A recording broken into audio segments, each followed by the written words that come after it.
1509. Non, 508.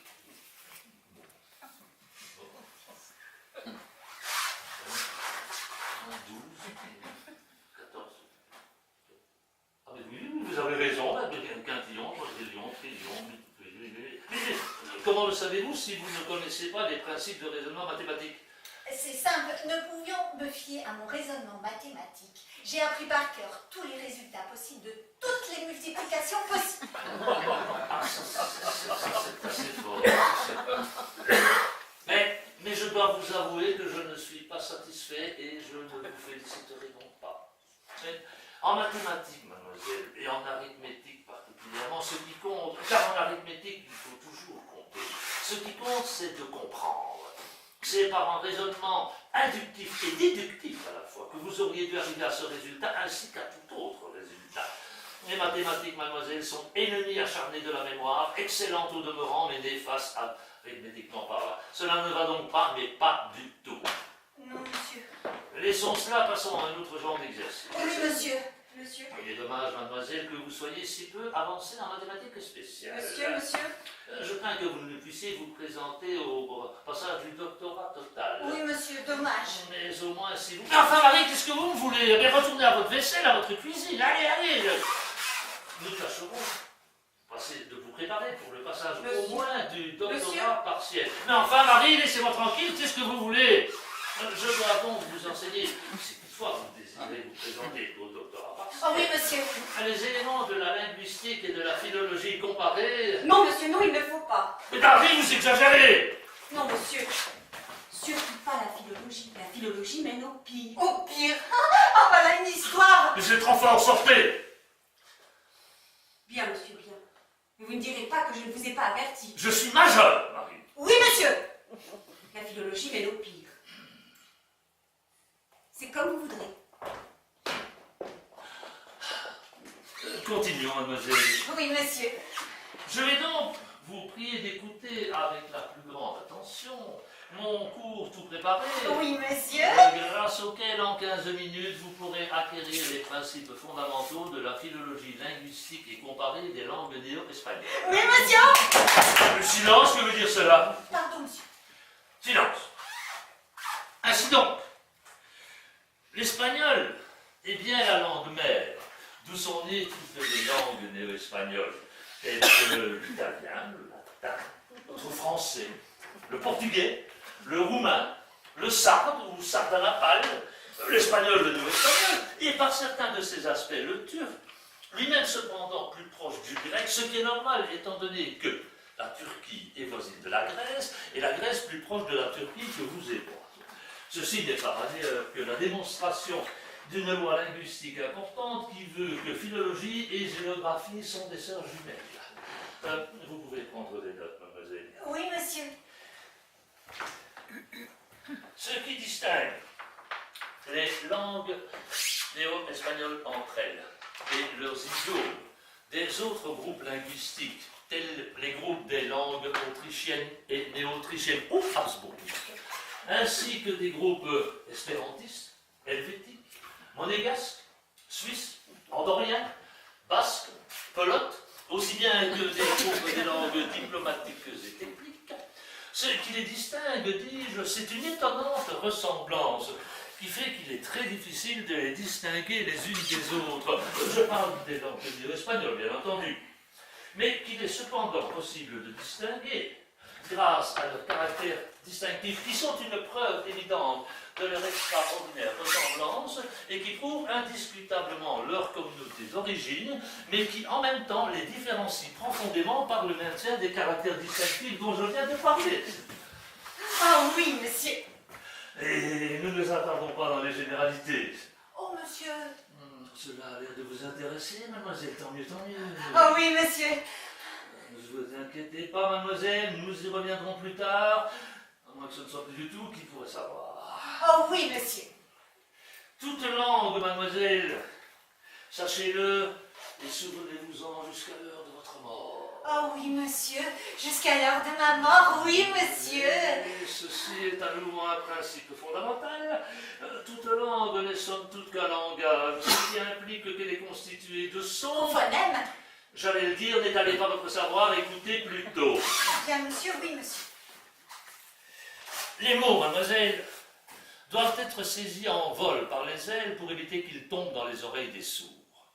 C'est pourquoi, lorsque vous vous décidez d'articuler, il est recommandé, dans la mesure du possible, de pousser très haut le menton et le cou, et de vous élever sur la pointe des pieds, comme ceci, vous voyez. Oui, monsieur. Asseyez-vous, n'interrompez pas. Et d'émettre les sons très hauts et de toute la puissance de vos poumons associée à celle de vos cordes vocales. Comme ceci, papillon, Eureka, Trafalgar, papi papa. De cette façon, les sons emplis d'un air chaud, plus léger que l'air ambiant, voltigeront dans les airs sans plus risquer de tomber dans les oreilles des sourds, qui sont les gouffres, les tombeaux des sonorités. Lorsque vous émettrez plusieurs sons à une vitesse accélérée, ceux-ci s'agripperont automatiquement les uns aux autres, constituant des syllabes, des mots, éventuellement des phrases, c'est-à-dire des groupements plus ou moins importants, des assemblages purement irrationnels de sons dépourvus de toute signification, mais par cela même capables de se maintenir sans danger à une altitude élevée dans les airs. Seuls tomberont les mots chargés de signification, alourdis par leur sens, qui finiront par succomber, par s'écrouler. Dans les oreilles des sourds. N'interrompez pas, et dans la plus grande des confusions, et ou par crever comme des ballons. Ainsi donc, mademoiselle, et calmez-vous donc. J'ai mal aux dents, monsieur. Cela n'a pas d'importance, nous n'allons pas nous arrêter pour si peu. Continuons. Oui, monsieur. J'attire au passage votre attention sur les consonnes qui changent de nature en liaison. Les D deviennent des T, les L des V, les G des K, et vice-versa, comme dans les exemples suivants. 3 heures, le coco vin, les enfants, l'âge nouveau, voici la nuit. J'ai mal aux dents. Continuons. Oui. Résumons. Pour apprendre à prononcer, il faut des années et des années. Grâce à la science, nous pouvons y arriver en quelques minutes. Pour donc faire sortir les sons, les mots, et tout ce que vous voudrez, sachez qu'il faut chasser impitoyablement l'air de vos poumons, le faire passer ensuite délicatement sur les cordes vocales qui, telles des harpes ou le feuillage sous le vent, frémissent, s'agitent, vibrent, ou se frottent, froissent, se chointent, ou s'agitent, sifflent, mettant tout en mouvement, luette, langue, palais, dents, J'ai mal aux dents. lèvres, finalement les mots sortent par le nez, la bouche, les oreilles, les pores, entraînant avec eux tous les organes nommés, déracinés en un envol puissant et majestueux qui n'est autre que ce que l'on appelle improprement la voix. Se modulant en chant, se transformant en un terrible orage symphonique d'artifices sonores des plus variés, dentales labiales occlusives palatales ou autres, tantôt caressantes, tantôt violentes ou amères. Oui, monsieur. J'ai Continuons. mal aux dents. Continuons. Quant aux langues néo-espagnoles, elles sont des parentes si rapprochées les unes des autres qu'on peut les considérer comme de véritables cousines germaines. D'ailleurs, elles ont toutes la même mère, l'espagnol le avec un E muet. C'est pourquoi il est si difficile de les distinguer les unes des autres. C'est pourquoi il est important de bien prononcer, d'éviter les défauts de prononciation. La prononciation elle seule vaut tout un langage. Une faute de prononciation peut vous jouer des tours. Et à ce propos, permettez-moi, entre parenthèses, de vous faire part d'un exemple, d'un souvenir personnel.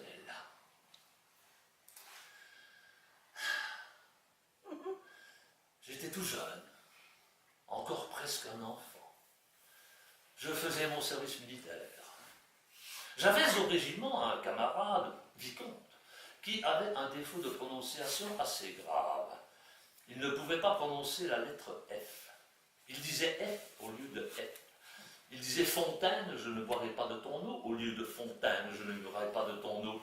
Il disait fille au lieu de fille, Firmin au lieu de Firmin, Fayot au lieu de Fayot, fichez-moi la paix au lieu de fichez-moi la paix, Fatra au lieu de Fatra, Fifi font Fafa au lieu de Fifi font Fafa. Il disait Philippe au lieu de Philippe, Victoire au lieu de Victoire, Février au lieu de Février, Mars-Avril au lieu de Mars-Avril. Il disait Gérard de Nerval et non point Gérard de Nerval comme cela est correct. Il disait Mirabeau au lieu de Mirabeau, etc. au lieu d'etc. Et ainsi de suite, etc. au lieu d'etc.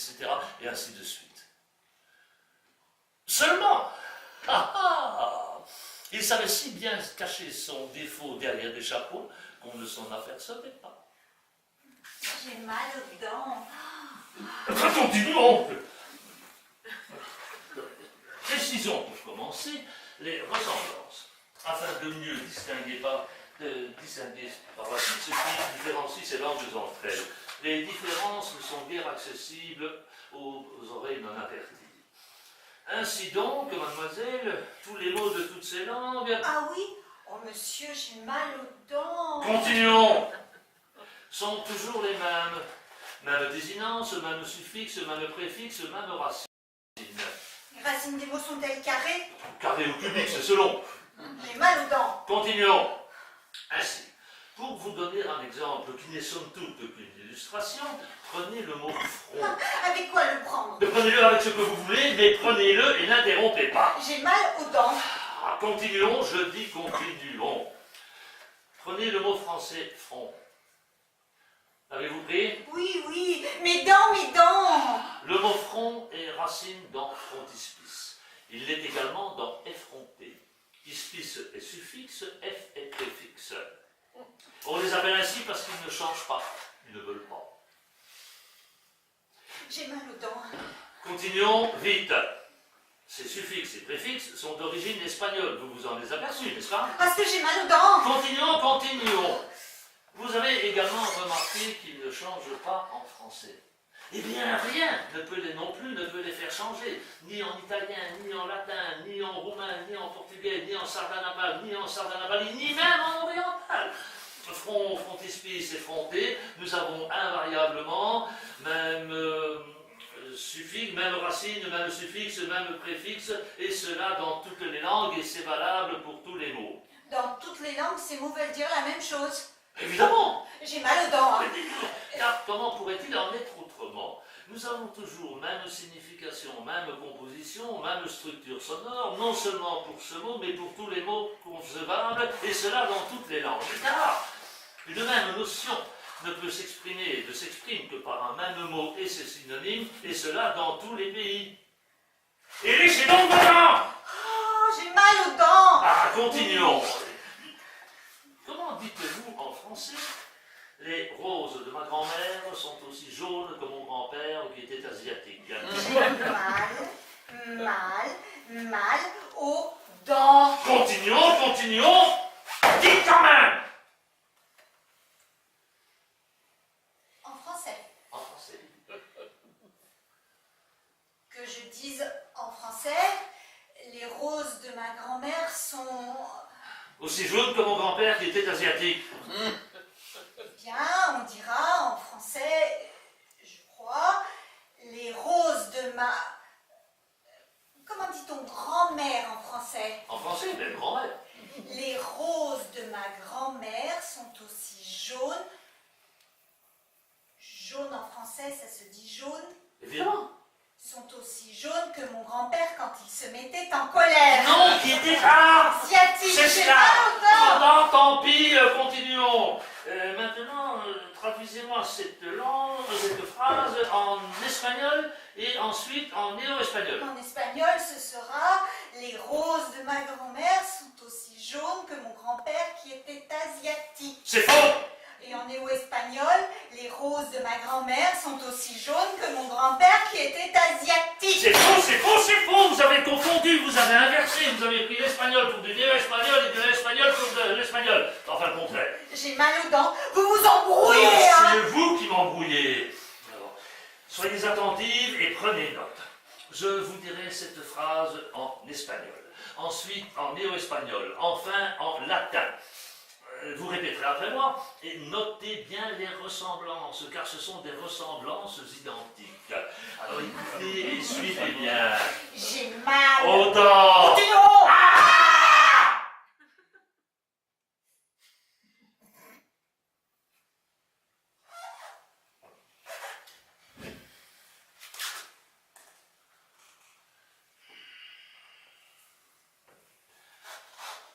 En espagnol, les roses de ma grand-mère sont aussi jaunes que mon grand-père qui était asiatique. En néo-espagnol, les roses de ma grand-mère sont aussi jaunes que mon grand-père qui était asiatique. Vous saisissez les différences. Maintenant, traduisez-moi cette phrase en roumain. Comment dit-on rose en roumain? Mais rose, voyons. Ah, ce n'est pas rose. Parce que j'ai mal aux dents. Mais non, puisque rose est la traduction en français du mot sardanapali rose, en néo-espagnol rose, en latin rose. Oh, excusez-moi, monsieur, mais est-ce que j'ai mal aux dents? Je ne saisis pas la différence. Pourtant, c'est très simple, c'est vraiment très simple, à condition d'avoir une certaine expérience, une expérience technique et une longue pratique de ces langues diverses, si diverses bien qu'elles ne présentent que des caractéristiques tout à fait identiques. Je vais tâcher de vous donner une clé. Mal aux dents. Ce qui distingue ces langues, ce ne sont pas les mots qui sont toujours les mêmes, ni la structure de la phrase qui ne change pas, ni l'intonation qui est toujours pareille, ni le rythme du langage. Écoutez-vous? J'ai mal aux dents. Écoutez-moi, mademoiselle, là, nous allons nous fâcher. Vous m'embêtez, monsieur? J'ai mal aux dents. Dans le cas du Chabarbe, écoutez-moi. Eh bien, oui, allez-y. Ce qui distingue ces langues entre elles, d'une part, et de l'espagnol le avec un E muet, leur mère, d'autre part, c'est quoi? C'est une chose ineffable, ineffable qu'on ne peut saisir qu'après très longtemps, beaucoup de peine et une très longue expérience. Ah, Oui, mademoiselle, car on ne peut vous donner aucune règle. Il faut avoir du flair, et pour en avoir, il faut étudier, étudier et encore étudier. mal aux dents. Il existe cependant des cas bien particuliers dans lesquels les mots sont différents d'une langue à l'autre, mais nous ne pouvons pas baser notre savoir là-dessus, car ces cas-là sont, pour ainsi dire, exceptionnels. Ah oui. Oh, monsieur, j'ai mal aux dents. Vous ne m'interrompez pas, ne me mettez pas en colère, je ne répondrai plus de moi. Je disais donc que ces cas exceptionnels, de distinction facile, ou de distinction aisée, ou commode. Je répète commode car je constate que vous ne m'écoutez pas. J'ai mal aux dents. Dans certains cas, dans certaines expressions d'usage courant, les mots diffèrent totalement d'une langue à l'autre, ce qui fait que dans ces cas-là, la langue utilisée est nettement plus facile à distinguer. Prenons comme exemple l'expression néo-espagnole célèbre à Madrid, ma patrie est la Néo-Espagne, devient en italien, ma patrie est... La Néo-Espagne. Mais non, l'Italie! Ma patrie est l'Italie. Dites-moi maintenant, par simple déduction, comment dit-on Italie en français? J'ai mal aux dents. Eh bien, pour le mot Italie, en français, nous avons le mot France, qui en est la traduction exacte. Ma patrie est la France. France en oriental se dira Orient. Orient en portugais se dira Portugal. Si bien que l'expression ma patrie est l'Orient devient en portugais, ma patrie est le Portugal, et ainsi de suite. Oh, ça va, j'ai mal. Non, je vais vous les arracher, moi, dedans. Hein. Un autre exemple, le mot capital. Le mot capital prend, selon la langue utilisée, un sens tout à fait différent. Si bien que lorsque vous entendez un espagnol dire « j'habite la capitale », le mot capitale ne veut pas du tout dire la même chose que ce que dit un portugais quand il dit lui-même « j'habite la capitale ». Et il en est de même pour un français, un italien, un latin, un sardanapali, un roumain ou un oriental. Si bien que lorsque vous entendez dire « mais merde, mademoiselle, je dis ça pour vous !» Lorsque vous entendez dire « j'habite la capitale », vous saurez directement s'il s'agit d'un latin, d'un italien, d'un français, d'un espagnol, d'un néo-espagnol, d'un oriental, car il vous suffira de deviner la métropole à laquelle pense celui qui prononce la phrase au moment même où il la prononce. Mais ce sont à peu près les seuls exemples précis que je peux vous donner. On a mes dents. Silence, je vous fracasse le crâne. Mais c'est une crâne. Restez assis, taisez-vous. J'ai mal aux dents.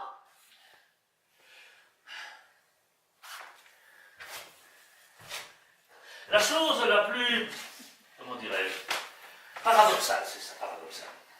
La chose la plus paradoxale, c'est que des gens totalement dénués d'instruction parlent ces différentes langues. Vous m'entendez? Qu'est-ce que je veux dire? Vous m'entendez? Qu'est-ce que je vais dire? Oh, vous avez de la chance.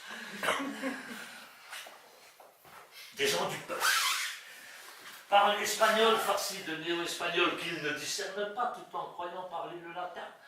Ou bien ils parlent roumain farci d'oriental tout en pensant parler sardanapali.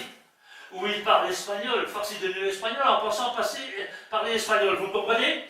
Oui, oui, oui, oui.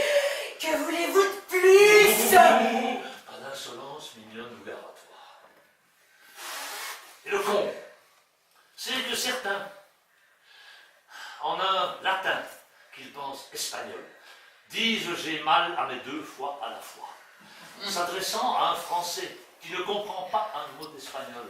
Cependant, lui, ce Français comprendra comme si c'était dans sa langue qu'on lui parlait. D'ailleurs, il est persuadé qu'on lui parle en français. Et il répondra en français, moi aussi, monsieur, j'ai mal à mes fois. Il sera parfaitement compris par l'Espagnol, convaincu qu'on lui parle en bon espagnol et qu'on parle espagnol. Alors qu'il ne s'agit ni de latin, ni d'espagnol, mais de latin à la sauce néo-espagnole. Et restez tranquille! J'ai mal aux dents.